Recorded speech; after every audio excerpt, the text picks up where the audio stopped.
Eh bien, bonjour à toutes et à tous. Ravi de vous accueillir pour ce nouvel entretien croisé dans le cadre du club des Legal Changers qui a été créé par l'EDAC Augmented Law Institute avec le soutien de Septéo Legal Suite. J'ai le grand plaisir aujourd'hui pour cet entretien d'accueillir deux nouvelles et nouveaux directeurs et directrices juridiques. Renelda Arfouche, qui est directrice juridique EMEA d'Ipsos, et Vincent Martineau, qui est le directeur juridique du groupe Fleury-Michon. Merci à tous les deux d'avoir accepté de vous plier, entre guillemets, à l'exercice et d'avoir cet échange pendant 1 heure. Je vais vous demander, si vous le voulez bien, à chacun d'entre vous, de vous présenter. Qui êtes-vous? Quelle est la direction juridique que vous dirigez? Ce qui nous permettra de lancer notre échange. Je t'en prie. Alors, Reynalda Arfouche, d'origine franco-libanaise. Donc, j'ai occupé plusieurs postes de direction juridique dans différents domaines d'activité. J'ai commencé par l'industrie, l'agroalimentaire, à Saint-Malo, pendant 4 années, pour après rejoindre un domaine d'activité très précis qui a trait à tout ce qui est publicité, affichage, pour après travailler dans le domaine de la grande distribution et surtout l'aérien, l'hôtellerie, le groupe TUI. Et aujourd'hui, je suis chez Ipsos. Et donc, toutes ces directions-là étaient des directions à vocation internationale qui brassaient plusieurs secteurs d'activité et plusieurs secteurs réglementaires, je dirais, avec un management d'équipe. Mais mes domaines de prédilection sont essentiellement les fusions-acquisitions, les partenariats stratégiques et également tout ce qui a trait à la technologie, à l'intelligence artificielle au niveau monde chez Ipsos. Je suis chez Ipsos depuis 2011 aujourd'hui, avec une équipe d'une dizaine de personnes un peu parsemées un peu partout. Voilà. Écoute, pour ma part, moi, Christophe, j'ai commencé comme avocat. J'ai prêté serment au barreau de Paris. Je suis resté avocat à peu près une dizaine d'années. D'abord dans un cabinet qui a disparu depuis, qui s'appelait Rambaud Martel Oui. et qui m'a offert, une assez large vision, de ce métier puisque j'y faisais aussi bien du conseil, que du contentieux et puis pas mal de M&A également. Ensuite, j'ai rejoint Clifford Chance et enfin, j'ai eu une opportunité pour rejoindre IBM. Ça, c'est en 2004. J'y suis resté assez longtemps. Je suis resté 16 ans, chez IBM avec donc une forte appétence effectivement pour tout ce qui était, IT et puis en 2020, j'ai été contacté pour, créer la direction juridique de Fleury-Michon. Fleury-Michon qui est une entreprise qui a quand même, 120 ans, 121 ans, mais qui n'a une direction juridique que depuis 5 ans. Il aura fallu un peu de temps pour se dire qu'un juriste, c'était utile finalement. Voilà et donc je les ai rejoints et depuis, j'essaie de développer cette direction et de sécuriser le groupe. Donc c'est toi qui as créé la direction juridique chez eux alors? Ouais, absolument, ouais. D'accord. Jusque-là, ils travaillaient beaucoup avec des conseils externes, heu, mais il y avait pas de direction juridique, ouais. C'est bien, ça veut dire qu'à un moment donné, il y a une maturité qui a fait qu'ils ont compris que le droit était quand même un levier important Alors du pour être tout business. à fait honnête, ça a correspondu au changement également de directeur général. Je crois que tu le connais bien ce directeur général puisqu'il est également enseignant à l'EDEC. Absolument. Et c'est quelqu'un qui lui, était habitué à travailler dans des sociétés internationales dans lesquelles, oui, les juristes ont pleinement leur place. Donc la prise de conscience a correspondu à ce changement de direction, ouais. Écoute Vincent, merci beaucoup d'avoir abordé, d'avoir mis en avant cette question de la création de la fonction juridique chez Fleury-Michon, parce que ça nous permet de faire un enchaînement sur le premier volet de l'entretien, qui est un peu le volet stratégique. Et donc la question que j'ai pour tous les deux, c'est comment vous faites, comment vous veillez à ce que la stratégie de la direction juridique, dans l'élaboration, la manière dont vous la pensez, la construisez, etc., elle soit bien raccordée, bien branchée, bien en ligne avec la stratégie d'Ipsos d'un côté et Fleury-Michon de l'autre. Bah, déjà, ce qui est important, je pense, c'est la première chose, c'est un peu le positionnement du directeur juridique au sein des instances décisionnelles de l'entreprise qui, eux, font la stratégie. et la manière dont ils perçoivent la fonction juridique et les risques inhérents. Le deuxième point qui est important, c'est créer au sein, c'est déjà comprendre les enjeux stratégiques et où ça doit être et la finalité de ces enjeux stratégiques. Pouvoir bien comprendre les enjeux et les risques juridiques derrière, les décliner dans la direction juridique et surtout faire adhérer les membres de la direction juridique, les aligner à ces objectifs stratégiques, en mettant en valeur les talents de chacun, parce que chacun a des domaines de prédilection, en veillant à ce qu'il y ait une vraie collaboration entre les juristes et également une collaboration, je dirais, interdépartementale avec les départements de la société pour que tout le monde soit en phase. Donc oui, c'est une adhésion, c'est un positionnement et c'est surtout aussi essayer de trouver les priorités des enjeux juridiques de ces décisions stratégiques. On ne va pas analyser tous les aspects juridiques de la décision stratégique, mais faire un focus sur les risques réels qui peuvent être engendrés et trouver des recommandations pour pouvoir implémenter la stratégie de l'entreprise. Merci Annabelle. Alors, on aura l'occasion de revenir sur la partie un peu alignement, embarquement des Voilà. équipes, etc. De ton côté, Vincent, chez Fleury Michon, alors on n'est pas dans la même taille d'entreprise, on n'est pas dans le même secteur du tout. Non, ce sont deux secteurs différents. Comment ça se passe Écoute, pour répondre à ta question, je dirais que déjà, il faut s'approprier la stratégie de l'entreprise. Pour ça, on a des moyens qui sont très simples. Ce sont des réunions qui sont faites soit devant beaucoup de gens, soit à distance, soit en présentiel. Première chose, déjà, c'est tout bête, mais c'est d'y participer. Donc moi, j'encourage, le terme est un peu faible, mes juristes, à y participer pour qu'ils comprennent bien ce que l'entreprise veut faire demain, veut faire aujourd'hui, et du coup, ce qui va être attendu d'eux. Après, de mon côté, j'organise aussi des restitutions de ces sessions au cours de nos réunions qui sont soit hebdomadaires, soit mensuelles. Et une fois que j'ai la certitude que les messages sont bien passés, je dirais les choses se mettent en place assez naturellement. Pour être très concret, je te donne un exemple. Fleury Michon a décidé assez récemment de se développer aux États-Unis. On a acheté là-bas des locaux, une usine qu'on est en train de transformer. Voilà, c'est le genre de stratégie à laquelle les juristes doivent totalement adhérer, doivent comprendre qu'ils vont devoir demain travailler avec les États-Unis sur des domaines un peu différents, quoi. Et ça, il faut petit à petit le ramener, cette stratégie, les habituer, et de façon à ce qu'ils soient prêts le jour J. Alors, c'est un point qui était un petit peu évoqué, je crois, dans une partie de ta réponse, Renelda. Certains pensent que c'est un faux problème, pour d'autres, ça a l'air d'être encore un problème.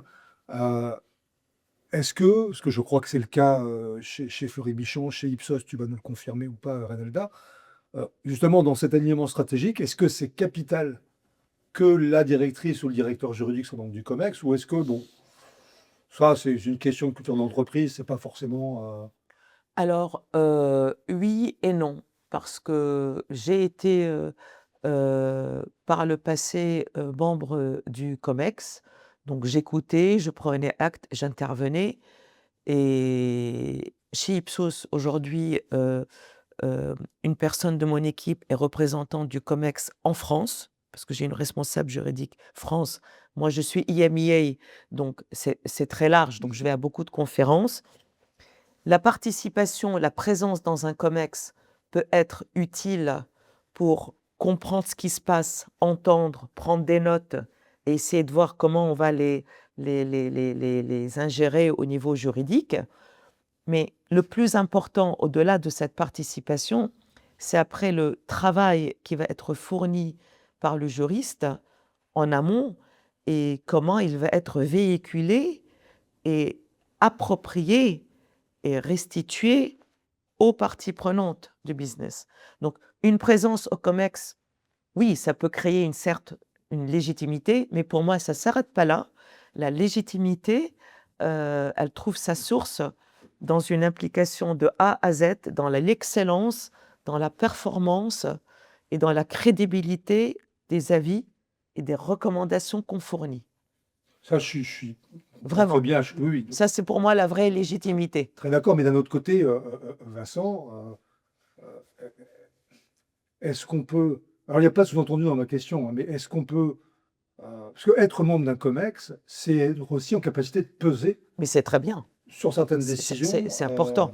C'est essentiel. Et pas simplement, quand je dis simplement entre guillemets, de dire bon ben on a bien compris comment on doit s'aligner, est-ce qu'on doit être en place pour être en ligne avec la stratégie. Là, le ou la directrice juridique, il est membre d'une équipe qui prend des décisions stratégiques. Je pense que c'est comme ça que ça se passe chez vous, si j'ai bien compris ce que Billy Salah nous avait expliqué. Oui, absolument. Pour moi, c'est essentiel. Il y a effectivement cette question de légitimité, mais je suis assez d'accord que bon, le simple fait d'être membre du COMEX ne donne pas non plus en Voilà, tant que c'est ce que tel je voulais la dire. Oui, c'est pas une légitimité. médaille qu'on arbore. Voilà, C'est- il faut Cette aller au-delà. médaille, voilà. En revanche, il y a un concept qui marche pas mal avec le RGPD, qu'on appelle le privacy by design. Bien Ben, sûr. j'ai envie de dire, c'est un peu du legal by design. C'est-à-dire que si tu es au COMEX, tu peux intervenir très tôt pour Ouais, pouvoir t'as tout de raison. suite avoir un impact et donner un avis qui peut aider à orienter éventuellement une stratégie. Donc, T'as raison.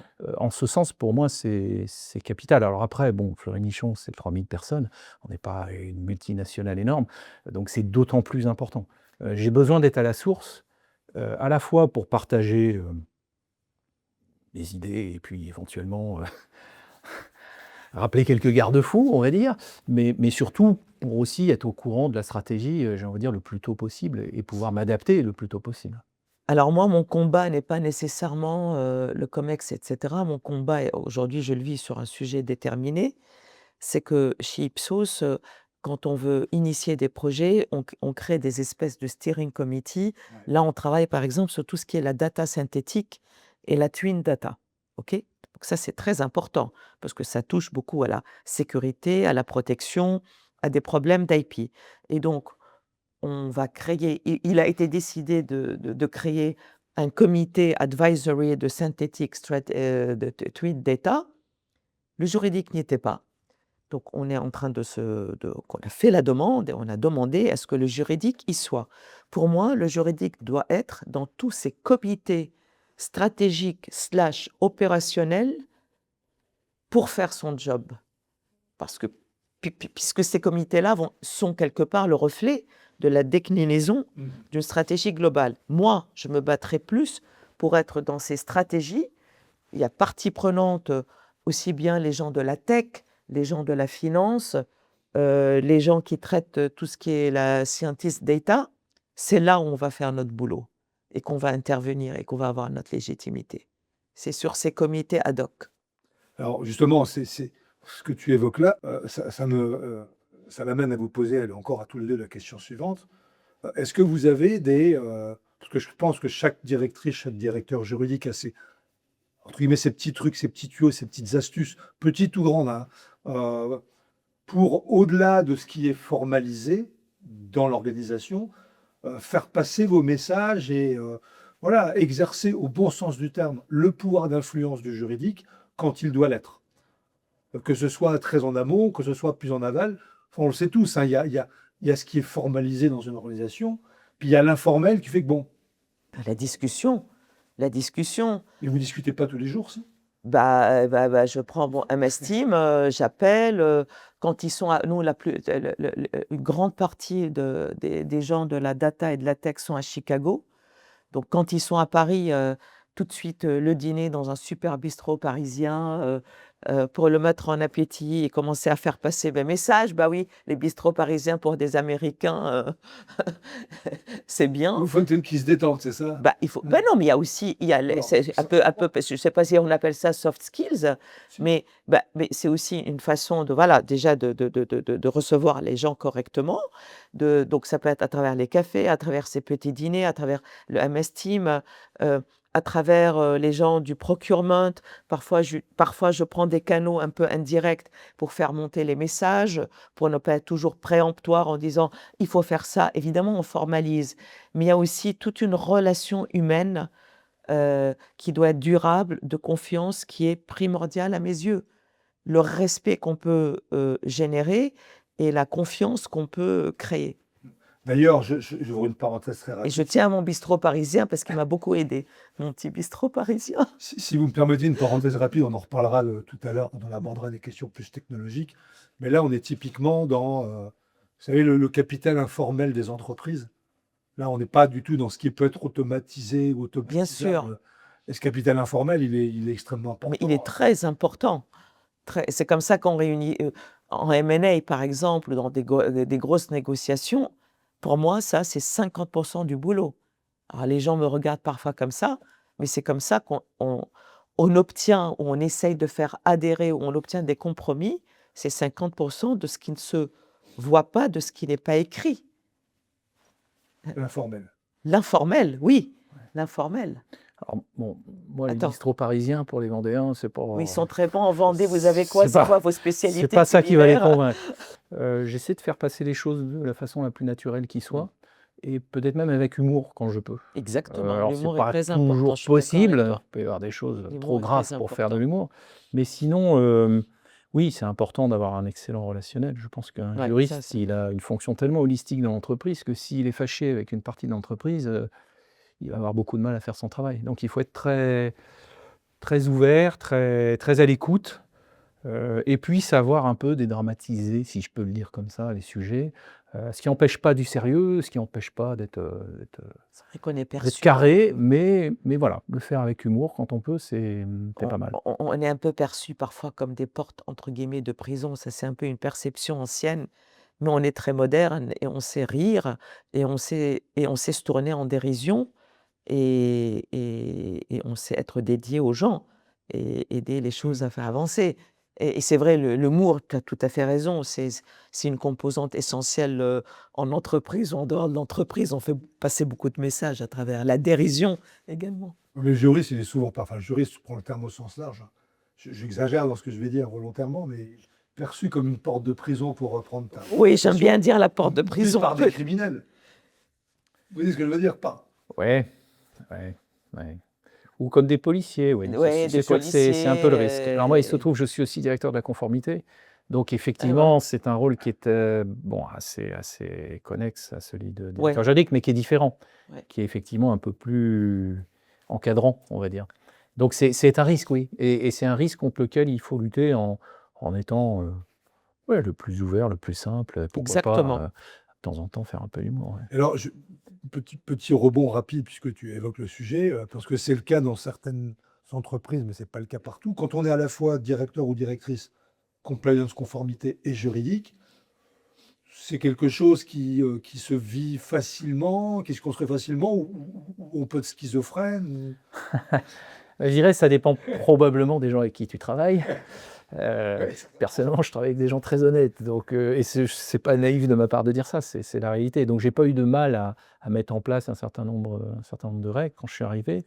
Donc non, je crois pas être schizophrène, mais c'est vrai que ça pourrait être un risque, oui. Bon, d'ailleurs, dans les plus grands groupes, il y a souvent deux job roles différents, hein. Alors là, on évoquait ce lien, cette relation, enfin petit truc, c'est pas péjoratif, hein, on peut le dire comme ça, astuce, etc., en dehors de ce qui est formalisé dans les échanges avec la direction générale, la gouvernance, etc. Est-ce que chez vous, il y a une culture de la formalisation de ce qu'on est censé produire ou ça se fait de façon un peu plus... c'est vrai que ça peut être aussi variable en Alors, fonction de la taille de la boîte. alors chez Ipsos, il y a eu plusieurs changements de direction. Je ne sais pas, qui sont dans la presse, des suivis. Notre fondateur Didier Truchot, qui était un homme, qui est un homme extraordinaire, qui a créé avec Jean-Marc Lèche, cofondateur Ipsos, s'est retiré. S'est retiré il y a quelques années de la direction générale pour prendre la présidence du conseil d'administration. Donc, nous avons eu un nouveau CEO, une nouvelle gouvernance financière et informatique qui a duré 3 ans. Et Monsieur Truchot a dû se retirer pour des raisons de santé de la présidence du conseil et a mis l'ancienne directrice générale déléguée, une femme très brillante, à la tête la présidence du conseil. Donc et aujourd'hui, on a encore une nouvelle direction entre guillemets. Donc le formalisme chez nous, chez Ipsos, c'est un peu au gré de la direction générale, de sa façon de s'exprimer, de ce qu'elle souhaite voir. Donc on a de la formalisation, mais il faut oublier Ipsos est avant tout des people. C'est des gens Parce et combien des de données. salariés en tout 18 000 dans le monde, 18 000 dans le monde. avec 200 filiales dans le monde. Mais c'est avant tout de l'humain. C'est un people, c'est un business de people, de données. Donc la donnée, l'humain est au centre de notre activité et de nos préoccupations et de centres d'intérêt de protection. Donc oui, il y a formalisation pour des raisons de gouvernance et de compliance, mais il y a aussi beaucoup d'interactions informelles pour éviter que les gens restent dans des silos, justement. Il y a une combinaison des deux. Et évidemment, on avait une direction générale transitoire un peu plus formelle. Là, on revient un peu plus à la discussion avec le formel, parce qu'on doit garder aussi des traces, on doit garder des preuves, on doit écrire, ça c'est important, mais l'informel fait partie du fait qu'on est dans une entreprise d'humains, de people. C'est notre secteur d'activité. Hein. Alors moi, pour te répondre, je dirais plutôt non, mais justement, c'est mon rôle d'essayer de formaliser ou d'intégrer un peu de formalisme dans ce qui se faisait ou dans ce qui doit dorénavant se faire. Donc oui, le formel arrive. Après, alors je ne sais pas si c'est quelque chose dont on discutera, mais on a toujours ce souci quand même comme juriste, à la fois de garder un maximum de formalisme parce qu'effectivement, il faut des écrits, il faut des traces. Il faut être. Et puis en même temps, il y a des choses qu'on ne peut pas écrire. Alors je sais que maintenant il y a la confidentialité des juristes d'entreprise qui arrive, mais enfin elle est très insuffisante, pour le dire comme ça. Et du coup, oui, ben, il y a toujours une part de non formalisée et volontairement non formalisée, parce que malheureusement dans notre pays, on ne peut pas dire les choses librement, elles sont automatiquement retournées contre vous le jour où vous avez un problème. Donc Voilà. bon. Mais tu sais, dans certains Il faut trouver pays, l'équilibre. Voilà. il faut trouver l'équilibre, mais il faut pas oublier aussi les aspects culturels. Quand tu négocies dans certains pays des transactions, je pense au M&A essentiellement, tu as une posture différente en fonction du pays parce que il y a les aspects culturels sont totalement différents. Au Moyen-Orient, d'où je viens et où j'ai eu à négocier des opérations d'acquisition ou de cession, les 3/4 du dossier, l'aboutissement, je peux te dire que ça se faisait en dehors du formel. Et après, à la fin, on formalisait. Mais toute la discussion, tous les allers-retours, c'était en dehors du formel. Parce que c'est la culture de la parole, c'est culturel. Et moi, je m'adapte à chaque culture où je vais, en ne perdant pas de vue nos intérêts, mon métier est in fine, évidemment, préservé par un formalisme. Mais les 3/4 du dossier se sont faits en dehors du bureau. Informel. Mais ça, je pense qu'on va en reparler dans quelques Ça, c'est instants. important, les aspects culturels. Voilà, mais il y a la formalisation de ce qu'on produit juridiquement, etc. Évidemment. Et puis après, il y a la formalisation comme on en avait parlé lors d'un webinaire d'ailleurs avec toi et Billy Salah, la formalisation ou pas, parce que ça va dépendre d'un certain nombre de paramètres, de ce qu'apporte le juridique à l'entreprise. Donc ça, je vous propose qu'on en reparle dans quelques instants, puisque finalement, ça pose la question de vous produisez des solutions juridiques pour l'entreprise, donc ça, gestion des risques, etc. C'est notre métier. Voilà, c'est le cœur de métier. Bon. Je pense que pendant des années, la question de savoir si on le faisait de la façon la plus efficiente et efficace se posait pas nécessairement, ou on se posait la question, mais on n'avait pas forcément les moyens de s'assurer que c'était le cas. Donc, on a vu se développer, hein, et on sait qu'en France aujourd'hui, le mouvement est très présent. Vous savez ce que les Anglo-Américains appellent les legal operations. Ça ne veut pas dire qu'on a forcément une fonction dédiée dans l'entreprise, mais au moins, on se préoccupe de savoir si ce qu'on produit est-ce qu'on distribue? C'est fait à la bonne vitesse, euh, avec la bonne qualité? Et est-ce qu'on a à l'arrivée des... Alors, le client, c'est l'entreprise, mais vous savez, on dit parfois des clients internes, Bien sûr. des parties prenantes qui sont contentes, qui l'expriment. Si elles ne le sont pas, pourquoi? Pour qu'on sorte, parce que je suis un peu long, mais c'est pour vous donner, tout partager avec vous un petit peu tous les éléments d'interrogation. Moi, ce qui me surprend encore, mais je peux comprendre, parce que c'est une fois de plus une question de contexte et de culture d'entreprise, qu'on puisse dire encore, mais vous savez, en réalité, le juridique, son apport, il ne se mesure pas vraiment. Tout le monde sait que c'est important. Oui, mais à un moment donné, si tout le monde sait que c'est important, on devrait être capable, justement, sans tomber dans une exagération d'avoir que des critères quantitatifs, parce qu'ils peuvent être qualitatifs, bien sûr, mais se dire, bah, c'est important, voilà pourquoi c'est important. Et on est capable d'expliquer pourquoi c'est important. Donc on est capable de formaliser ça. Sinon, bah, on est dans, vous voyez ce que je veux dire, quelque chose qui existe sans vraiment pouvoir être formalisé. Et je termine là-dessus avant de vous passer la parole. Le risque après, c'est que si dans une entreprise, un DG ou une DG ou un board ou un COMEX ou un comité de direction dit, bah oui, vous êtes très important et d'ailleurs le droit est reconnu. Mais si demain on change de gouvernance, si demain le goût c'est plus la fraise mais c'est la pistache ou la vanille, si vous me permettez la comparaison, alors que quand on a des choses qui sont bien ancrées, bien mesurables, et regardez ce qu'on a apporté, on peut le quantifier, le mesurer de telle ou telle manière. Bon. Donc j'ai été un peu long, donc je rembobine. En fait, ma première question, c'est est-ce que vous avez mis en place des choses particulières, justement pour vous assurer que le travail de la DJ, il est fait à la bonne vitesse, il est fait avec la bonne qualité, et si oui, comment? Ou vous vous appuyez juste, et je ne dis pas que c'est pas bien. Bah, nos clients nous disent vous êtes trop lent ou c'est très bien, et nous disent la qualité elle est là ou elle n'est pas là. Alors, Qui veut commencer? je veux bien prendre la parole.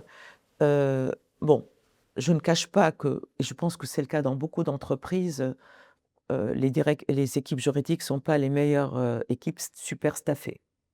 Enfin, moi, en tout cas, il y a ce qu'il Joker. faut. Voilà. Et, Je reviendrai après sur et on est noyé par des demandes où l'urgence, c'est dans l'heure, 30 demandes à traiter par jour, donc il y a urgence et urgence. Donc déjà, on essaye de départager ce qui est urgent ou pas. On répond toujours avec un délai, on ne laisse jamais les mails sans réponse. Et en fait, nous, on essaye d'automatiser certaines tâches pour permettre aux juristes de se concentrer plus sur l'analyse qu'il va faire et comment il va la restituer. Donc ça, c'est important. Pour faire comprendre à son interlocuteur que quand il s'agit de revoir un contrat, oui, on fait des commentaires, on revoit un contrat, mais il faut faire quand même une espèce de petit résumé pour en tirer la substantifique moelle et expliquer pourquoi pourquoi tel domaine, tel point ne peut pas fonctionner et qu'est-ce qu'on donne à la place. Et ce qu'on fait toujours, on essaye de le faire à la fin de chaque projet. Je demande des feedbacks, une évaluation sur le travail de la direction juridique en termes de délai, en termes de qualité et en termes d'apport après d'apport en termes de résolution de la problématique qui nous a été Ça, soumise. c'est du feedback client. Oui, mais il est très important parce qu'on a mis en place des KPI, des délais de traitement, des délais de réponse. Il y a tout ça, il y a une charte. Voilà. Et le feedback est très important. Et la reconnaissance aussi du juriste, du travail qu'il a fait, est encore plus important. C'est ça aussi qui l'incite à se surpasser, à aller plus vite, à être plus agile, tout en ne perdant pas de vue la rigueur. La rigueur, agilité et rigueur, ce sont deux notions qui sont très importantes, qui peuvent paraître contradictoires, mais pas du tout. Voilà, il y a pas mal d'astuces comme ça on a mis en place. On va y revenir Merci Renalda et Vincent. Alors peut-être pas le même contexte. Oui, c'est ça, j'allais dire. Ton joker, Moi, tu m'avais parlé de joker. je suis arrivé il y a 5 ans, donc la première mission, c'était déjà de s'assurer qu'il y avait un certain nombre de règles en place, c'était de Bien sûr. recruter des juristes, Bien sûr. c'était de pallier un certain nombre d'éléments qui avaient été commencés, mais pas forcément totalement finis, notamment en conformité, notamment en revue de contrat. Je peux donner un exemple tout bête, mais les gens n'avaient pas le réflexe de venir voir un juriste pour revoir chaque contrat qu'ils signaient. Donc il a fallu petit à petit le mettre en place. Les éduquer. Donc Ça avant doit de être un changement culturel, ça. voilà. Ah Et oui, puis, ça, c'est énorme, ouais. j'ai envie de dire, j'ai eu besoin aussi d'optimiser vers l'externe, hein, parce que, ben, évidemment, dans cette configuration, chaque direction avait tendance à s'adresser à un conseil externe, donc on en avait plein, ça coûtait très cher, etc. Donc j'ai eu un premier travail, pas forcément le plus agréable, mais de rationalisation un petit peu de tout ça. Par exemple, je sais pas, on avait 4 CPI, on est passé à 1 CPI. C'est bête, mais voilà, pour un peu simplifier les choses et Bien fluidifier sûr. les process. Et puis au fur et à mesure, l'idée, c'est de montrer que la direction juridique a une valeur ajoutée, qu'elle est essentielle et donc il faut venir nous voir. Alors comment on fait ça?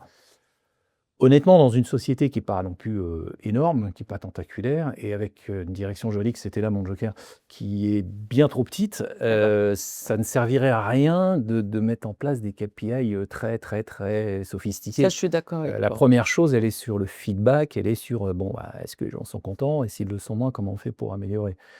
Et ça, on l'a beaucoup travaillé. Alors, une fois que j'ai dit ça, depuis cette année, je mets en place des KPI parce que effectivement, c'est quand même Raisonnable, hein. important, Il faut. mais ça reste très Raisonnable. Il faut raisonnable. que ça reste C'est raisonnable. nos formations, combien elles ont suivies, alors je sais pas, le nombre de contrats qu'on va avoir traités, le nombre d'alertes qu'on a reçues, dans quel délai elles sont traitées, etc. C'est des KPI comme ça. C'est assez simple en fait, ça va pas Ouais, très c'est loin. ça, nous. Et pour répondre à ta question sur les goûts fraises et Et pistaches, il a dit pistache. et Ouais. pistaches, Donc, ça peut être autre chose. Hein. Non, non, pour être reste franc, fidèle.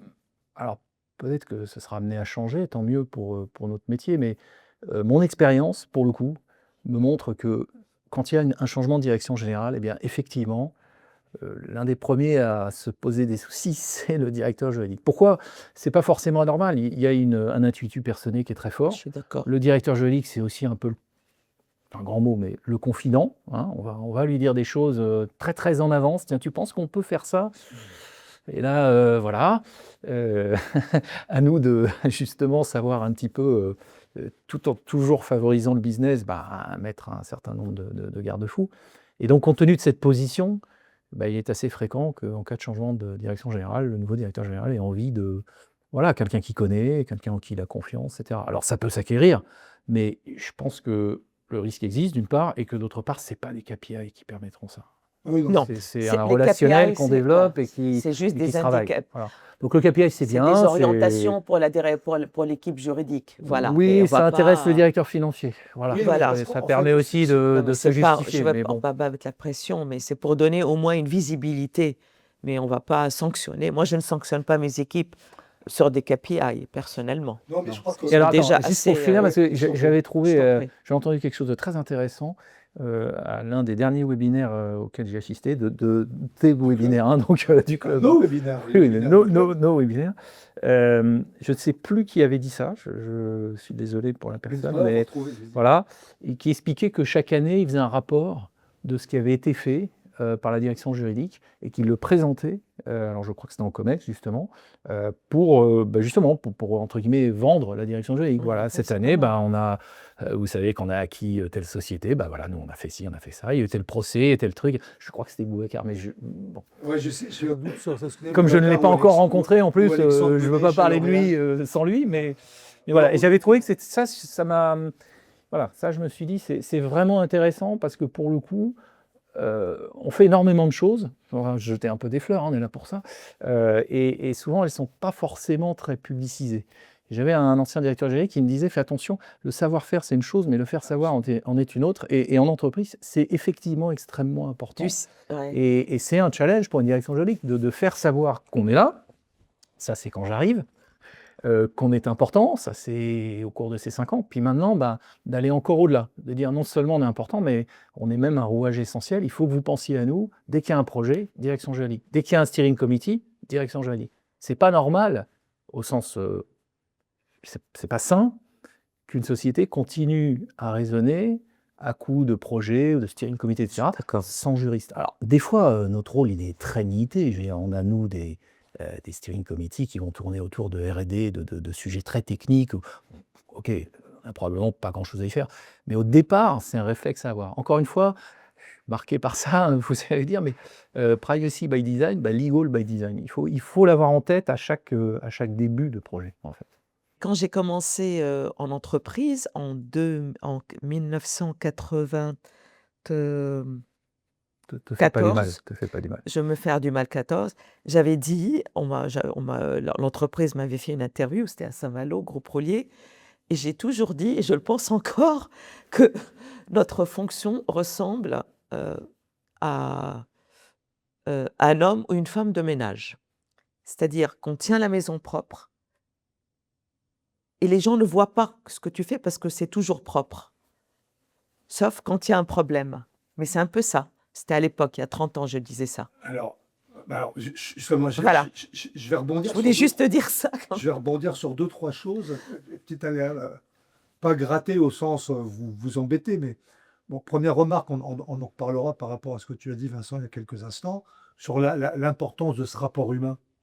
Tu disais, ben, on est un peu les confidents, etc. Ça, effectivement, c'est à la fois une bénédiction et peut-être une malédiction, Bien sûr. comme je l'ai expliqué, y compris dans un contexte où voilà, l'IAisation est en marche et bon, on va en reparler hein, dans quelques minutes. Alors, deuxième remarque, je pense quand même sincèrement que on peut pas à la fois dire, enfin on peut le dire, mais on est débordé, il y a trop de travail, on est sous-staffé. Si on n'a pas des éléments concrets qui permettent de le mesurer en disant, bah oui, là vous nous demandez de faire 100, alors que au lieu de 80, alors qu'on était X avant et on n'est pas X plus N depuis. Donc, vous voyez, sans métrique, ça me semble un petit peu compliqué, sauf à avoir un directeur financier ou une direction générale qui dit bon, oui, on vous croit, il y a besoin de X ETP en plus. J'ai pas le sentiment que ça fonctionne comme ça, parce que surtout en 2026. Donc, vous voyez ce que je veux dire, c'est qu'à un moment donné, et c'est pareil sur, il y a le savoir-faire et il y a le faire savoir. Ben, le faire savoir, c'est aussi faire savoir avec des éléments qui sont objectivables autant que possible. Donc, je suis bien d'accord, et d'ailleurs, Dominique Bourrinet l'avait dit lors d'un webinaire, avoir des KPI partout, trop d'informations, en fait, une obésité informationnelle, c'est catastrophique. C'est catastrophique. Après, c'est où est-ce qu'on met le curseur, en fait. Parce que ce que vous évoquiez, c'est à la limite, et c'est très bien, c'est plus des indicateurs d'activité que des indicateurs Qui de sont performance. plus pour l'interne, pour pouvoir un peu guider en interne. L'interne de la DG, tu veux. Ah oui, l'interne de la DG. Vous recevez telle demande, allez, on va dire pour des NDA, tentons de faire ça en 1 heure ou 2 parce qu'un NDA, c'est hyper important pour recevoir l'appel d'offres. Faut pouvoir, voilà. Après, quand il s'agit d'un contrat, voilà ce qu'il faut faire. Quand il s'agit d'entamer une négociation, enfin, on a mis quelques petits en interne pour que je puisse un peu rationaliser et aider l'équipe à gérer ses priorités. Et après, le faire savoir dans nos newsletters, j'aimerais bien, ça c'est quelque chose qui avait été pensé, c'est qu'à chaque fois qu'on termine un beau contrat ou une belle acquisition, où toutes les forces en présence ont travaillé, le faire savoir dans les newsletters pour dire, il y a eu la finance, il y a eu le juridique, donner les noms, parce qu'aussi la reconnaissance est extrêmement importante. Alors, Très importante. moi, Et celui qui n'ose pas le dire, qui dit que c'est pas vrai, ce n'est pas vrai. je suis d'accord, mais il y a un truc que je vous livre à tous les deux parce que ça me marque. En fait, vous voyez, mais ça, vous le savez parfaitement. À chaque fois qu'il y a une opération de M&A qui est réalisée, le ou les cabinets qui ont été dans le pilotage Tout de suite. communiquent en disant nous sommes fiers, LinkedIn, tout mais de on ne voit suite. jamais. Nous, on le fait pas. Enfin, si, Ipsos le fait via son directeur à M&A, il le fait très bien par ailleurs, en disant voilà, Ipsos a acquis, il remercie les équipes, il le fait. Moi, personnellement, je n'ai jamais osé le faire en tant que directrice juridique, parce qu'il n'y a pas que moi qui a travaillé dessus. Oui, mais ça peut être toi et ton équipe et Oui, les noms, enfin, je sais pas. mais moi, je ne suis qu'une petite fraction d'Ipsos. Le directeur M&A, c'est lui qui a piloté l'opération avec le juridique comme support, la finance comme support. Donc, je ne me vois pas Ouais, légitime je comprends. de brandir les drapeaux. Lui, il le fait très bien et on travaille en très bonne intelligence avec notre directeur M&A. Donc, ça me semble plus logique que ça revienne à le faire. Après, il nous remercie. Voilà. Mais s'il n'y avait pas de directeur MBA, tu le ferais. Eh ben, moi, je suis un peu je suis un peu timide et modeste. Je ne sais pas très bien me vendre, mais je devrais le faire, oui, mais j'ai du mal avec ça. Ça, c'est encore un autre problème. C'est le poids aussi de la vision qu'on a de la fonction juridique, qu'il faut qu'on révolutionne là Ah, aussi. mais ça, c'est certain. Mais je pense que ça évolue. Toi, ça, c'est aussi peut-être l'éducation judéo-chrétienne, mets-toi en retrait, sois modeste. Enfin, il y a tout un tout. Peut-être d'autres directeurs juridiques le feraient. Alexandre Menet, il le fait, probablement. Mais voilà. Mais moi, pour moi, c'est au directeur M&A qui a rassemblé toutes les forces en question, le juridique, avec les cabinets d'avocats, etc., de le faire pour le moment. Oui, alors, Je pense, voilà. si Va prendre sa tu place. m'ouvres des horizons, pourquoi pas, oui, C'est mettre des très bien. messages Je sais sur pas. LinkedIn, mais je trouve que, je sais pas, c'est pas quelque chose qui me paraît essentiel. J'ai toujours peur du bruit, moi. C'est-à-dire que Oui. LinkedIn, comme tous ces réseaux sociaux, bon, c'est très utile, c'est très bien, mais trop d'informations, ça finit par. Et donc, si à chaque fois que je devais dire, alors on a fait ça, puis on a fait ça, puis on a fait ça, Oui, je oui, suis pas sûr que ce soit passionnant pour beaucoup de gens. Ouais, je comprends. Et puis, si ça l'est, bon, ben voilà, je vais pas poster toutes les semaines tout ce qu'on a pu faire, Ouais, parce mais il y en a qui le qu'on font très on fait bien. beaucoup de choses. Alors, c'est pas des acquisitions chaque semaine, mais il y a quand même beaucoup de choses qui sont faites. De manière plus modeste, je pensais à ça, enfin modeste, de manière beaucoup plus simple. On parlait donc du faire savoir. Je pense qu'il y a quelque chose qui est très important, c'est l'exposition de tes juristes. Tu vois, chaque fois que je peux, Ouais, c'est eux qui interviennent en COMEX. ça c'est Chaque bien. fois que je peux, Voilà. c'est eux qui vont présenter quelque chose. Alors je suis Voilà. là, on travaille la chose avant et tout. Enfin, je suis un peu maniaque, donc Ça je c'est m'assure bien. que Faut tout pas est les envoyer bien. au Voilà. carton non plus. Et puis l'idée, c'est surtout pas de les envoyer au carton. En revanche, ben voilà, ils sont connus, les juristes, Ça pour le c'est coup. très Les important. gens dans Fleury Michon, bon, me connaissent moi, je pense, mais ils connaissent aussi les juristes. Alors c'est plus facile pour moi, hein, on est 5, c'est pas énorme, hein, c'est plus facile évidemment, mais c'est important. Je suis Et c'est une d'accord autre avec toi. façon de, Ça c'est très voilà, important. de faire savoir. Je préfère mettre en avant mes juristes. Mais c'est marrant parce Ensuite, que Ça, je suis d'accord avec lui. c'est ce que nous ont, enfin, c'est ce que nous ont dit, ils m'ont dit, mais nous ont dit à la collectivité. Aussi, il y a 3 semaines, tout le monde le verra quand la vidéo sera prête. euh, Constance Kayabé chez La Durée et Boubacar Dione chez BPI. Et j'ai trouvé que c'était, si c'est le cas, et c'est clairement le cas, que c'était un excellent signe de bon management. Bah, normalement, c'est le cas, c'est-à-dire qu'on. Merci. Voilà, mais si, mais c'est vrai, on contribue à faire Oui, gagner ces je équipes. sais pas, mais c'est Et important. pas, ben, c'est c'est je important. consiste Rayonner, plus. reconnaissance, ça c'est Oui. primordial. C'est Et pas puis forcément après, comme ça partout que ça se passe, en Primordial. dehors du juridique, j'entends en général. Après, nous, on a mis en place un certain nombre d'informations, on va dire, au sein de la société, et on le fait en faisant un peu de legal design, en fait. On s'appuie sur, alors en l'occurrence, ce sont des bandes dessinées. Donc, et c'est pas mal aussi parce que ça démythifie ou désacralise la fonction juridique, qui est moins vue justement comme une porte de prison, pour le dire comme ça. Ça montre qu'on est accessible et qu'on sait dire les choses de façon assez simple. Parce que mine de rien, quand il faut sur une planche de BD réussir à faire passer quand même un message, parce que l'objectif c'est pas juste voilà, et ben ça suppose des vraies Ah, mais- qualités de synthèse et de vulgarisation, quoi. Donc, Comme donc disait voilà. Ress- comme C'est disait une autre Ress- façon de se faire connaître. Alors c'est très interne, hein, sur l'externe, oui, moi je suis moins convaincu qu'il faille absolument se faire connaître, à part, bon, alors peut-être pour son employabilité, effectivement, c'est bon, voilà. Mais voilà, moi ouais, LinkedIn, non, j'y crois pas trop. Non, bah, c'est alors. Mais c'est un bon exemple, hein. Non, Pour non, le mais coup, quand tu je te sais dis quel ça, thème de c'est LinkedIn, mais voilà. ça pourrait être d'autres Dans choses. les newsletters de l'équipe juridique ou celle d'Ipsos, c'est là où ça doit être mis parce que après tout, sa vocation à circuler dans l'entreprise. Voilà, Ouais. voilà. Alors, il y a deux points sur lesquels j'aimerais qu'on revienne, si vous le voulez bien, dans justement l'organisation de votre fonction juridique et la façon dont elle travaille et délivre ses recommandations, ses solutions à l'entreprise. On évoquait les avocats rapidement il y a quelques instants. Comment vous pourriez qualifier, vous, aujourd'hui, la façon dont vous percevez la relation entre alors, la vôtre, ou plus généralement, là où les directions juridiques et les cabinets d'avocats? Vous pensez que c'est une vraie relation de, de- de collaboration, d'intelligence collective, de connivence au bon sens du terme, ou, Alors, ou pas, d- ou d- moins? dans ma carrière, j'ai connu plusieurs types de collaboration avec les cabinets d'avocats parce qu'on travaille avec des cabinets d'avocats. On en a besoin pour diverses raisons.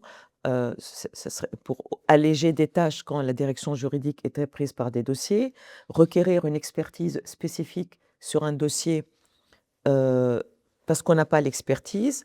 Et un troisième cas qui est aussi important, même si on a l'expertise, requérir une signature, une opinion pour la direction générale ou les investisseurs. Ça m'avait été demandé dans 2 ou 3 dossiers durant ma carrière. Ça, c'est une forme de réassurance, en fait, Oui, c'est ça? très important. Alors, l'esprit de la collaboration, c'est divers. Donc, il y a eu des cabinets où ça a démarré en mode rivalité. Ben, ça arrive, bah oui, on est dans le même, on a été sur les mêmes bancs d'université. L'avocat a une certaine suprématie. Les juristes d'entreprise, à l'époque, je parle d'il y a 25 ans, n'étaient pas si bien vus. Donc, il y avait le mode rivalité.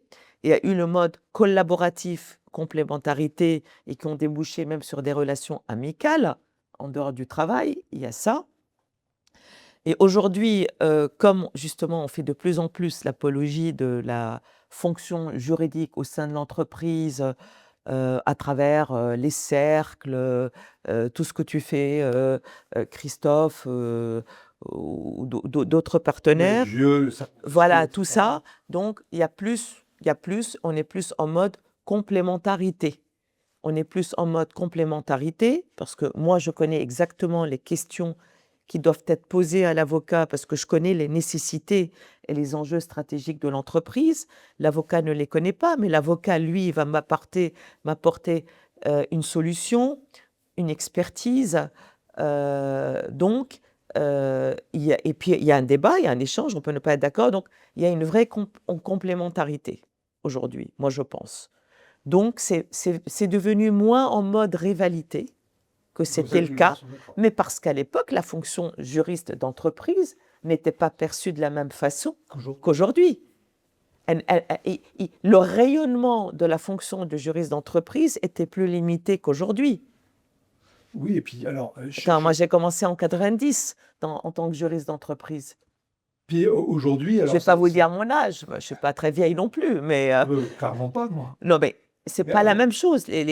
Voilà. avant de laisser Vincent réagir, oui, d'autant que peut-être qu'à une époque, la fonction juridique, elle était simplement émergente. Aujourd'hui, c'est plus le cas. Exactement. Dans beaucoup de DJ, il faut. En Exactement. fait, qui est celui qui a le budget qui paye? C'est Oui. pas le directeur général, c'est le directeur juridique pour les avocats. Oui, et puis Donc, tu as ça crée d'autres relations. des directions générales. Moi, je l'ai connu dans une société dont je ne dirai pas le nom, qui ne faisait confiance qu'aux avocats et pas à la direction juridique. À ce C'est-à-dire, moment-là, autant ne pas en avoir de direction ah juridique. bah, je suis partie, je me suis barrée au bout de 2 ans de la boîte. Donc, on demandait au directeur juridique, oui, je suis patiente, mais il faut savoir être résilient. On demandait au directeur juridique une opinion et on demandait à l'avocat de produire une opinion. Donc, tout était validé par les avocats, ce qui faisait que la fonction juridique s'étiolait comme une peau de chagrin. Donc, ça n'existe pas beaucoup, mais donc, tout dépend aussi de la vision du directeur, de la direction générale, de l'apport de la fonction juridique. Vous avez peut-être je sais pas, mais un dirigeant un peu paranoïaque qui disait bon. Il était paranoïaque. Je ne sais pas qui c'est. Hein. Je ne dirais pas Il par vaut mieux avoir des bretelles et une ceinture que confidentialité. seulement la vie de- Ouais. Et toi, Vincent? Non pas sur la paranoïa, mais sur le. Ouais, sur les relations avec les avocats. Bon, déjà, je suis avocat moi-même, donc puis j'ai quand même exercé une petite Oui, dizaine t'as les d'années, deux, donc t'as fait les deux. je vois les, comment dirais-je, les avantages de la profession, mais aussi ses limites par rapport effectivement à un juriste qui connaît son entreprise, Ben alors que voilà. l'avocat, on vient le voir avec un problème bien particulier. Bon, donc moi je dirais qu'on est surtout très complémentaires. J'ai l'impression aussi que, enfin moi c'est le sentiment un peu que j'ai, que les avocats se sont beaucoup, comment on va dire, décontractés. Alors c'est pas qu'ils étaient contractés avant, mais vous Je voyez, vois ce que tu veux dire. Je suis c'est des d'accord. détails, mais Je suis aujourd'hui votre d'accord. avocat, il vous reçoit, il est comme moi aujourd'hui, il n'a pas de cravate, il a pas. Oui. Il y a quand même une période où quand on allait voir Ouais. l'avocat, c'était bonjour maître et tout. Et les filles Bon, étaient en noir, maintenant, mettant toujours tailleur noir. maintenant on a des relations quand même plus simples. C'est vrai. Et à nouveau, c'est du détail, mais humainement, c'est ce qui fait quand même une différence. On se parle, C'est ça. on se donne Ouais, t'as raison. du tu, des prénoms, enfin, etc. Donc C'est c'est quand même beaucoup plus simple, je dirais, beaucoup plus fluide. Euh, et puis, bon, je suis d'accord avec Nada, tout à fait. Je pense que la fonction hein, de juriste a quand même évolué en C'est entreprise. ça. Et aujourd'hui, on reconnaît que l'avocat est essentiel, mais on n'a pas toujours besoin de lui. On fait énormément de choses. On fait Alors, beaucoup de choses je en suis bien interne. placé pour le savoir. C'est l'éternel débat du make or buy. Hein. Bon, il y a des choses qu'il faut aller chercher ailleurs parce qu'on ne va pas recruter juste pour quelque chose de ponctuel. Puis il y a d'autres choses, on a tout intérêt à l'internaliser parce qu'on le fait à la limite mieux, connaissant mieux justement ce dont on parlait, la stratégie de la société, son organisation, etc. Après, ça a été un vrai challenge pour moi. Il n'est pas forcément totalement terminé, que de m'assurer que les avocats étaient bien choisis par moi. C'est vrai. Puisqu'au départ, le réflexe, c'était un peu, ben voilà, j'ai besoin d'un conseil juridique, je vais chercher un avocat. Donc je pense qu'aujourd'hui, c'est le cas. Et c'est ce qui permet aussi, pour moi, de répondre à ta question en disant, honnêtement, les relations avec mes avocats sont excellentes, Ouais, mais parce que je les choisis. Donc je vais être on les franc, choisit. celui avec qui Ils sont ça ne se bonnes. passe pas très bien, bah, je ne reviens pas le voir. Donc aujourd'hui, oui, j'ai des Super. relations très bonnes avec ces avocats. Ouais. Alors, vous évoquez les relations avec les avocats des cabinets qui travaillent pour votre entreprise et votre direction juridique. Euh, Est-ce que tout ça n'est pas en train d'être alors remis en cause ou modifié ou voire bouleversé avec l'arrivée de l'IA dans vos activités, alors globalement dans les entreprises, en particulier dans les directions juridiques? Alors, autrement dit, euh, comment est-ce que vous envisagez, vous, et vous voyez la- ce que produit votre fonction juridique dans l'entreprise, dans le choix qu'elle va avoir quant à produire elle-même avec ses équipes, produire avec ses équipes et des solutions technologiques qu'on trouve sur le marché et que vous allez intégrer dans votre chaîne de valeur, construire avec vos conseils externes. Alors, je pourrais le dire de façon un peu plus, peut-être un peu plus simple, plus concentrée, mais ça va être un peu trop réducteur. Est-ce que vous pensez qu'à un moment donné, l'IA dans votre chaîne de valeur, elle peut avoir un effet de compression sur vos propres équipes et sur les cabinets avec lesquels vous travaillez, que ce soit en nombre ou en taux de facturation? Alors, je vois 2 aspects dans cette question. Il y a au niveau de l'équipe, évidemment que, pour moi, c'est salvateur pour une équipe. Si elle est entraînée à utiliser des outils d'IA et qu'on a les outils appropriés pour automatiser certaines tâches, revoir des contrats, avec toujours, l'œil humain derrière, hein, parce que pour moi, c'est comme un stagiaire, hein, l'outil AI. Produire des résumés, quand on nous demande les conditions financières de tel ou tel contrat. Donc ça, au niveau interne, je pense que c'est une bonne chose. On forme les équipes et comme ça, leur énergie est plus ils passent plus leur énergie à analyser, à poser les bonnes questions, extraire la donnée, l'analyser, la placer dans le contexte. Avec nos avocats, alors et on n'est pas dupes, les avocats ont tous, la plupart, des gros logiciels AI. Il y avait les Harvey, par exemple, en fait partie et c'est évident qu'ils ont recours à ces outils-là pour automatiser des tâches, notamment, auditer les entreprises, dans le cadre, d'une transaction M&A et cetera. Ça, on n'est pas dupes, ils le font. Maintenant, tout ça, ça va affecter évidemment, une facturation ne sera plus la même parce que l'avocat doit trouver le curseur entre comment facturer une gestion automatisée et la restitution de cette gestion à son client. Donc nous, on va être extrêmement vigilants sur l'utilisation de l'IA au sein des avocats, auprès des avocats. On ne va pas l'interdire, mais on va demander les conditions de cette utilisation, le type d'outil, surtout comment sécuriser les données confidentielles, les données personnelles de l'entreprise et l'impact que ça va avoir sur la facturation. Et évidemment, avec une IA éthique. Donc, on va mettre une espèce d'appel d'offres qui contiendra des éléments AI. Donc vous allez mettre, enfin voilà nos conditions Ah bah générales moi, je vais créer d'achat. ça. Oui. Conditions d'achat. Pour mieux, ça peut être un levier aussi de mieux négocier une facturation, parce qu'on a tous des budgets limités, évidemment, et en termes de rapidité. Le travail fourni par l'avocat sera plus rapide, puisqu'il va plus passer son temps à faire de l'analyse. Mais il sera peut-être pas plus rapide du coup s'il transfère ce temps justement sur autre chose. Tu vois, Bah, parce que le point de vue du cabinet, c'est de se dire, je pense, dans certains cas, bon, nous, en fait, ça va déplacer la valeur sur autre chose, oui, mais on va toujours facturer le même montant, sauf que ce qu'on facture est plus exactement la même chose. bah, je pense qu'il va y avoir une incidence sur la facturation ne sera pas la même pour un audit manuel qu'un audit digitalisé. Ah ben, dès lors où on facture des heures, oui, d'accord. Bah, je pense qu'il y a au moins un tiers, un tiers des honoraires audits qui vont baisser. Enfin, je ne sais pas ce que tu en penses. Écoute, oui, entièrement d'accord avec toi. C'est un peu tout l'enjeu, hein. Ça va être de comprendre l'impact que l'IA peut avoir sur nos conseils, et notamment leur facturation, bien sûr, c'est un peu le nerf de la guerre, mais pas seulement, sur leur rapidité aussi, sur leur précision. Je suis très sensible à ce que tu disais, à savoir la confidentialité aussi de Oui. nos informations, hein. Il y a quand même un secret professionnel qui doit continuer à être respecté. Sauf erreur, il l'est parce que les avocats s'appuient surtout sur des modèles d'IA qui sont Sécurisés, maison pas interne. publics, Enfin, ils ne voilà. sont pas les publics. Mais on sait aussi que le shadow IA, ça existe à grande Bien sûr. échelle dans les entreprises. Il n'y a pas de raison que ça n'existe pas aussi dans les cabinets d'avocats. Et donc, si un jeune avocat pensant être safe utilise ChatGPT, par exemple, qu'est-ce qu'il advient de nos informations? Donc, ça va nous obliger effectivement un petit peu à penser tout ça. De notre côté, on l'a déjà fait avec un certain nombre de nos prestataires.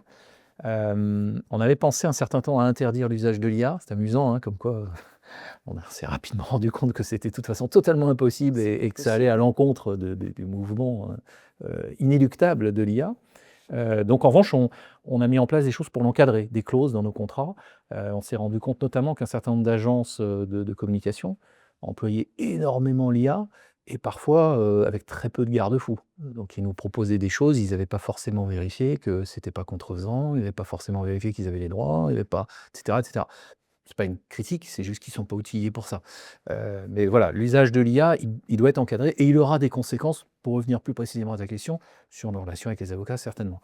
Une fois que j'ai dit ça, de la même façon que le directeur juridique a une relation très, très personnelle, je pense, avec sa direction générale, c'est un peu pareil aussi quand même pour un avocat. On a besoin d'avoir confiance en lui, on est habitué, on décroche facilement son téléphone quand on le connaît bien. Ça ne va pas changer, je pense. Ça, l'humain reste présent, non seulement dans la vérification de ce que dit l'IA, mais même C'est au-delà, super important. dans le relationnel Dans le avec son relationnel. avocat. Donc l'IA va accélérer les choses, je suis d'accord. Sur des taux horaires, je pense qu'on va devoir être de plus en plus exigeant et demander un petit peu des comptes. Donc, Oui. si on prend le cas de la due deal, parce que je suis d'accord avec toi, c'est probablement le meilleur exemple. Une due deal, c'est long, c'est parfois facturé assez cher. C'est fastidieux. Aujourd'hui, avec l'IA, normalement, les temps vont être grandement réduits. Quand vous avez une IA qui est capable d'analyser, je sais pas, Toutes les clauses de 1000 changement de documents contrôle, PDF et donc d'analyser 1000 conseils d'administration en quelques minutes, là où avant il fallait une armée de juniors et pas mal d'heures, ça doit avoir un impact sur la facturation. Pour être franc, aujourd'hui, moi je ne le vois pas encore, mais ça va venir. C'est un travail, c'est normal, c'est un travail qui va se faire sur le temps. Après, tu évoquais aussi l'interne, donc très rapidement, Oui. je réponds aussi là-dessus. Alors, Je réponds déjà pour moi, direction juridique de Fleury-Michon. Franchement, je pense que ça n'aura pas d'impact négatif. C'est-à-dire que, bon, on n'est déjà pas très nombreux. Euh, alors peut-être que demain l'IA fera vraiment tout, y compris, j'en sais rien, rédiger des choses qu'on n'aura même pas à relire. On n'en est quand même pas là. Faut Et donc toujours il y aura relire. pas enfin, du point de vue de l'emploi, pour moi, il y aura pas d'impact. En revanche, ça permet d'aller plus vite, donc d'en faire toujours plus. Et effectivement, ça a un impact avec nos avocats, dans le sens où pour certaines questions, qui étaient parfois des questions un peu ponctuelles, un peu précises, sur lesquelles on a besoin d'une expertise, eh bien, plus l'IA s'améliore et moins on va avoir besoin d'un avocat. Sur une simple question, je ne parle pas d'un dossier complet où là, il faut qu'on échange et puis il y a des choses qui se développent au fur et à mesure, mais c'est simplement une question. Bah là, il y a des moteurs qui maintenant commencent à être de plus en plus performants et qui font qu'on peut se passer d'un avocat. D'ailleurs, tu parlais de ce qui nous permet aussi de faire parce que je vois que le temps passe, de faire le lien avec la partie plus, même si elle a déjà été évoquée un petit peu avant, hein, par tous les deux, la partie gestion des talents, recrutement, rétention. Tu dis, bon, bah, moi, je pense que pour ma direction juridique, je vois pas trop l'impact sur l'emploi. Peut-être parce que voilà, c'est une direction juridique qui n'est pas d'une taille gargantuesque, hein, si vous me permettez l'expression.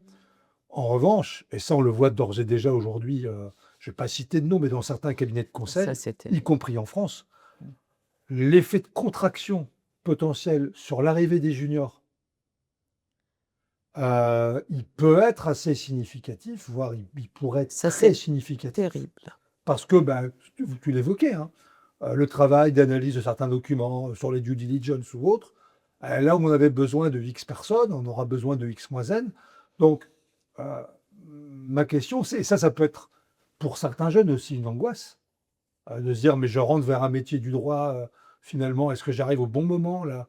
Euh, donc, comment, de votre point de vue, vous qui êtes tous les deux dans des situations à la fois de recruteurs et de managers, comment, à votre avis, vers quoi on doit aller pour à la fois réussir à recruter des très bonnes, de très bons, qu'on n'a pas découragé avant parce qu'ils se diraient, mais moi je vais vers un métier où l'avenir semble un peu flou, vu ce qui est en train de se passer d'un point de vue technologique. Et qu'est-ce que vous mettez en place pour qu'ils restent chez vous? Alors, Donc, vous voyez, c'est attirant, c'est... c'est vrai, moi, je suis pour l'utilisation de l'IA, pour une utilisation intelligente, raisonnable et positive. Je sais que pour les jeunes, parce que moi, ils m'en parlent et même, aussi bien dans les cabinets d'avocats que les entreprises, il y a une angoisse chez les jeunes en disant: «J'arrive pas à trouver un stage, heu il y a les AI, j'arrive pas à trouver mon premier emploi». Ça, c'est terrible et je pense que c'est encore plus en cabinet d'avocats, qu'en entreprise. Très bien. Bon, l'IA, c'est l'outil, mais l'outil, il faut lui donner de la substance. Il faut lui faire parler. Donc, on va faire un prompt. Il faut savoir le questionner intelligemment. Qui peut questionner un AI si ce n'est pas un juriste? Oh, mais Qui une fois que tu as ta bibliothèque de prompts, et même aujourd'hui dans les solutions je sais d'éditeurs, pas, tu vois, tous les pe prompts sont déjà, tout est peut-être, préformaté. mais oui, je suis d'accord avec toi, mais à chaque cas d'espèce, il y a des cas très compliqués et il y a aussi les prompts à nuancer. Après, bon, tu vas voir, il faut les analyser les prompts. Bon. Ça, c'est une chose. Maintenant, je pense qu'en matière de conservation des talents ou de recrutement des talents, en fait, il faut redéfinir les objectifs de la direction juridique. Dire, voilà, on va passer plus de temps heu, à élaborer, des programmes, je ne sais pas moi, de performance, de compliance, revoir certaines policies, travailler sur une nouvelle vision, des contrats, enfin plus, je dirais des projets qui appelleraient à la réflexion, pour alimenter aussi bien la direction, mais surtout répondre aux enjeux stratégiques de l'entreprise. Encore une fois, pour moi, l'AI est un stagiaire. Heu, moi, je l'utilise très peu pour le moment parce qu'on n'a pas encore des outils sophistiqués, mais si je vais sur un chat GPT, je relis absolument tout et je recorrige 3 fois ou 4 fois. Donc, c'est un stagiaire pour moi, l'AI aujourd'hui. C'est comme ça que je comprends, tu le vois comme ça. Mais si on revient, parce que là, on revient un petit peu au À point ce stade technologique. de l'évolution de l'AI, je Mais veux dire, l'IA, c'est aussi quelque chose qui gère des workflows, qui gère... qui automatise et tout, etc. Ça, c'est encore autre chose. Mais je parle Oui, quand parce qu'on c'est est toi, plus, tu c'est t'adresses. plus qu'un outil à ce moment-là. Oui. C'est une organisation du travail. C'est une organisation du travail et c'est pour ça que je pense que ça ne va pas nécessairement réduire les effectifs, ça va replacer, repenser, repositionner les effectifs en fonction des objectifs que tu veux mettre au sein de la direction juridique qui doivent répondre évidemment à la stratégie. C'est à nous d'être créatifs maintenant pour trouver des objectifs. Nous, on doit être hyper créatifs maintenant. On n'est plus au stade, on gère un contrat. Il faut aller au-delà de la gestion de contrat. Il fait partie de notre boulot, mais il faut être beaucoup plus créatif. Et c'est peut-être l'opportunité d'aller faire plus que du droit, d'entrer dans ces fameux comités, d'être encore plus business partner, d'étendre un peu tes tentacules, entre guillemets, sans prendre la place d'autrui, sur des questionnements sur les relations commerciales, sur les relations prix, sur les relations concurrence, sur beaucoup de choses.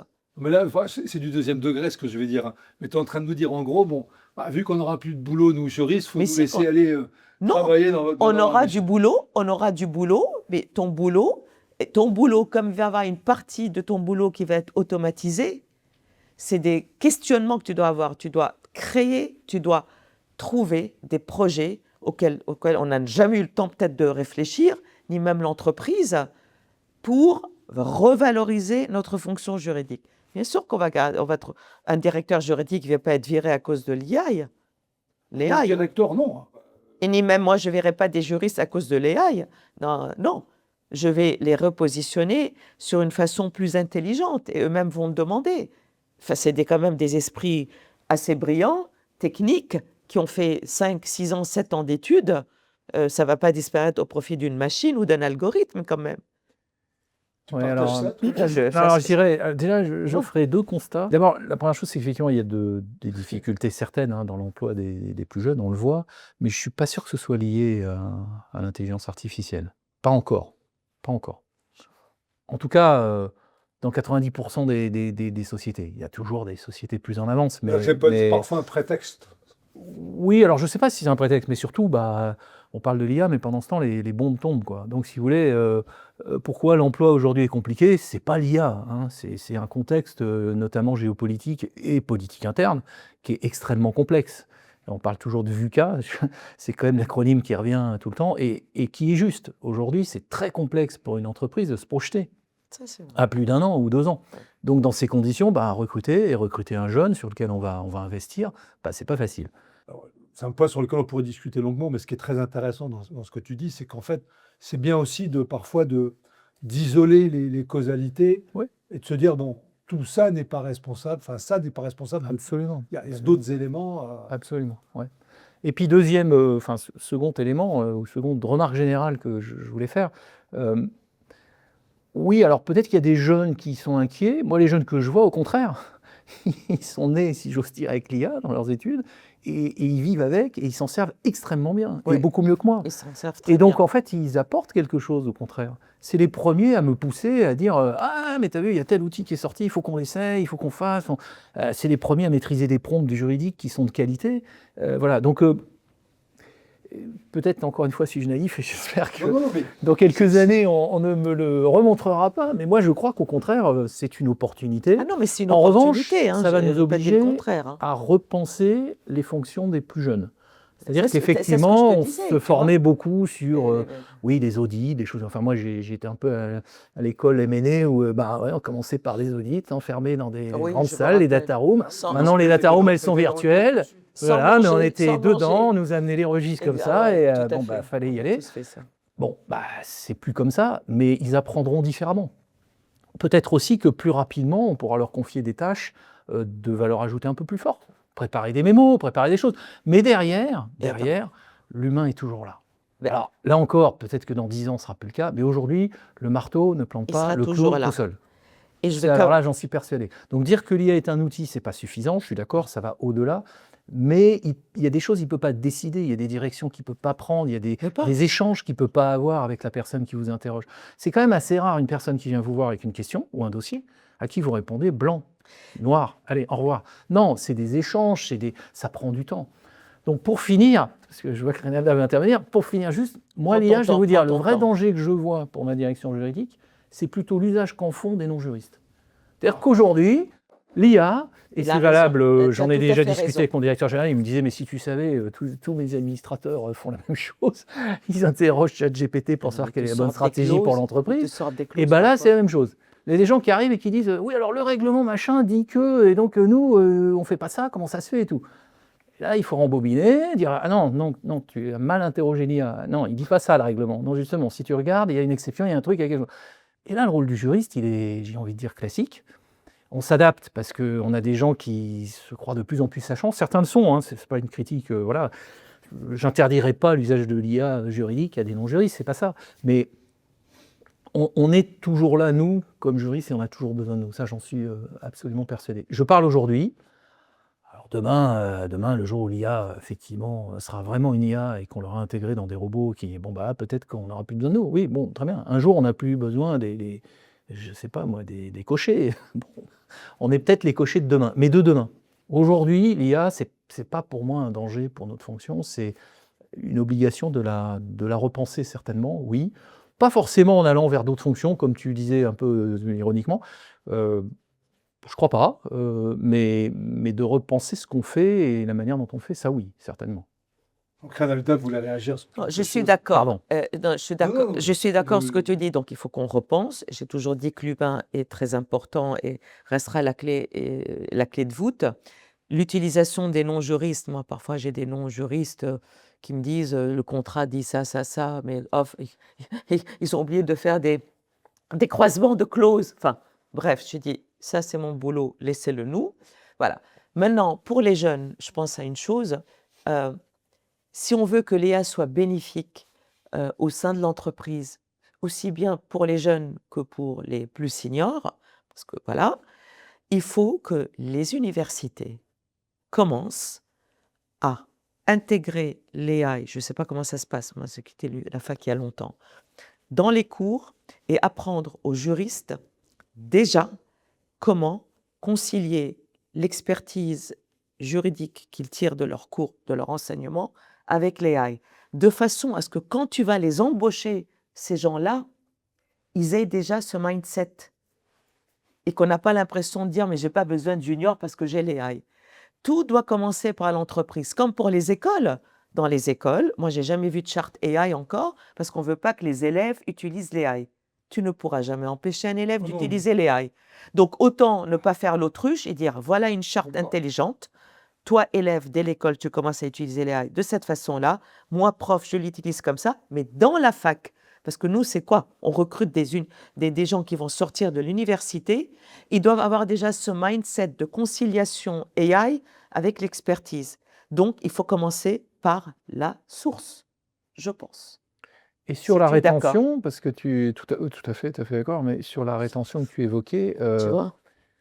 alors pour le coup, c'est sans lien avec l'IA, Oui. il y a tout un tas de méthodes. Après, bah justement, ça fait partie aussi des jouets de notre métier que de voir beaucoup de choses. Donc, moi, j'ai pas non plus une politique de rétention extrêmement forte.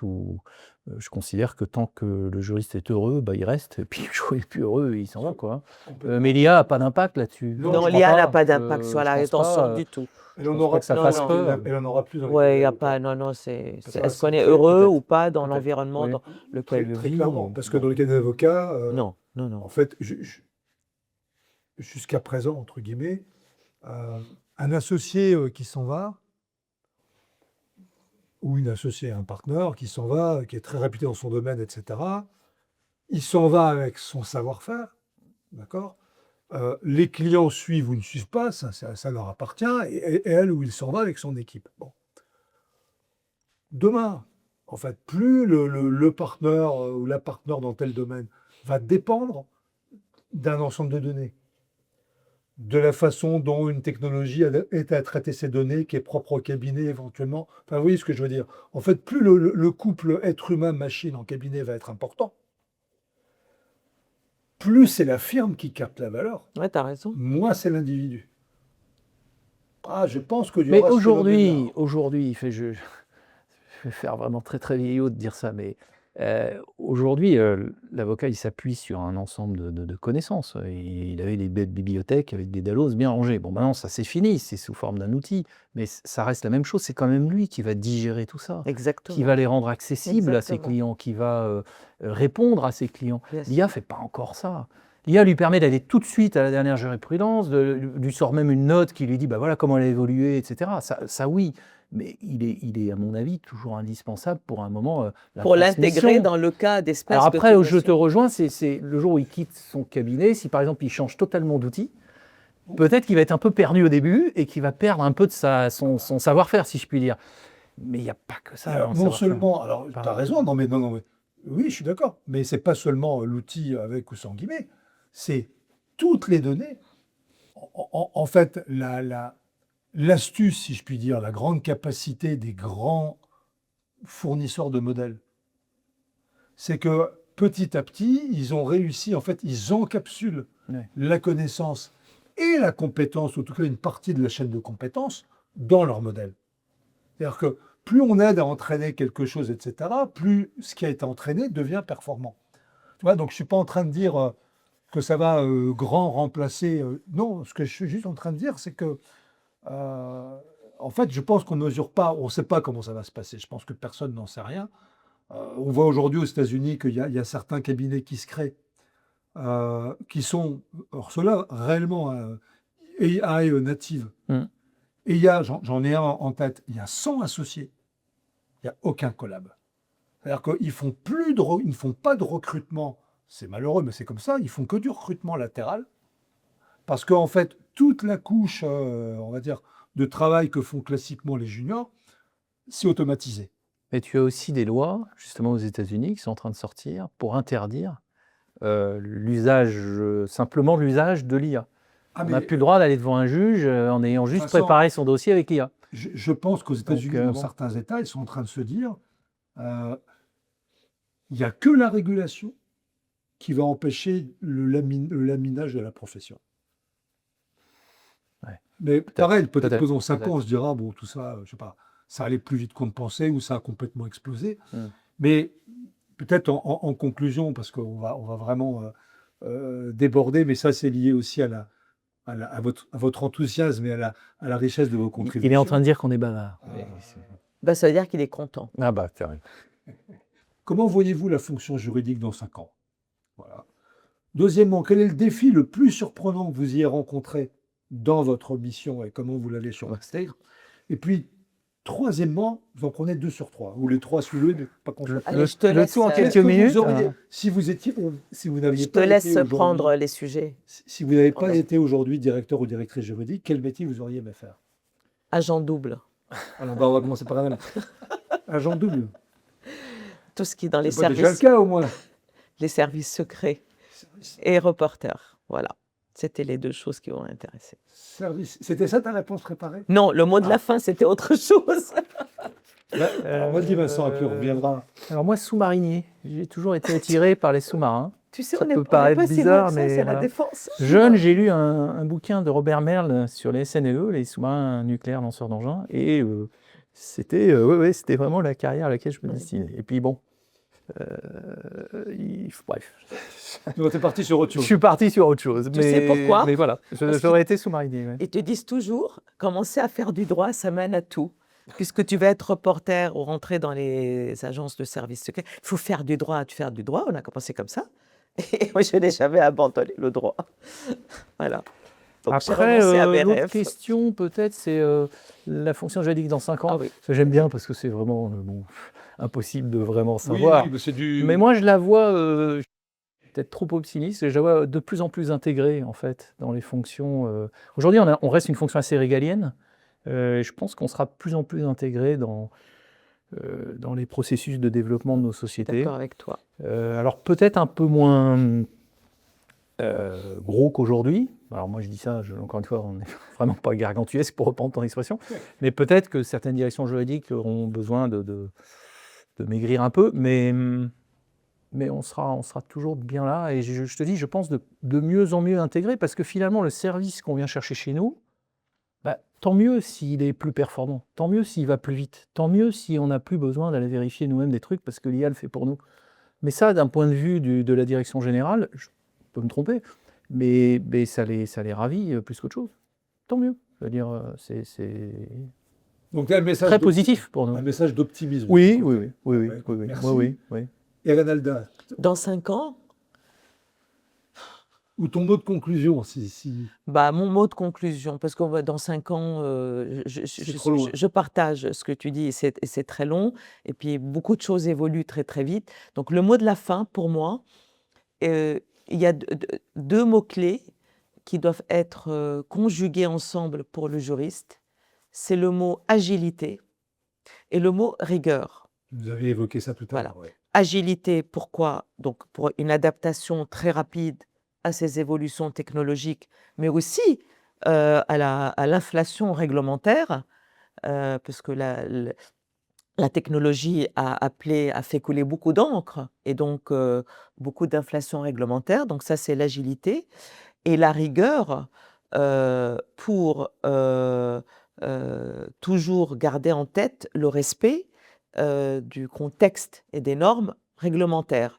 Donc, agilité rime avec flexibilité, adaptabilité, rapidité. Et pour moi, rigueur avec prends le temps de penser, assimile bien, compliance, protection des intérêts. Donc, il faut conjuguer, ces deux concepts pour pouvoir encore survivre en tant que juriste d'entreprise. Voilà.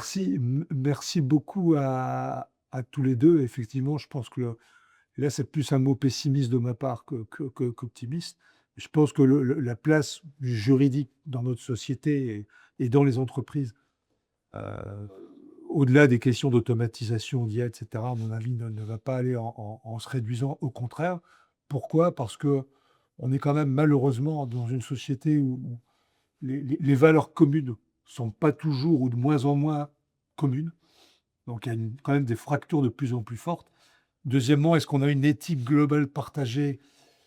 On sent que ça flotte un petit peu quand même. On peut regretter que ce soit le cas, mais non. Et le droit est quand même à remettre certaines, à restructurer, à remettre du ciment là où ça commence à s'effriter un petit peu. En tout cas, c'est mon opinion. Merci beaucoup à tous les deux. Ce fut un plaisir Je de n'ai pas vu le débattre temps avec passer. Partagé. vous, partager. Je suis sûr que toutes celles et tous ceux qui vont regarder cet entretien croisé ne verront pas le temps passer non plus. Ils Merci. seront au bistrot et pendant qu'ils mangent, ils regardent. Non, petit numéro Merci de à toi, bistrot Renalda. parisien. Merci Vincent. Merci Christophe. Et on vous dit à très bientôt, à toutes et à tous.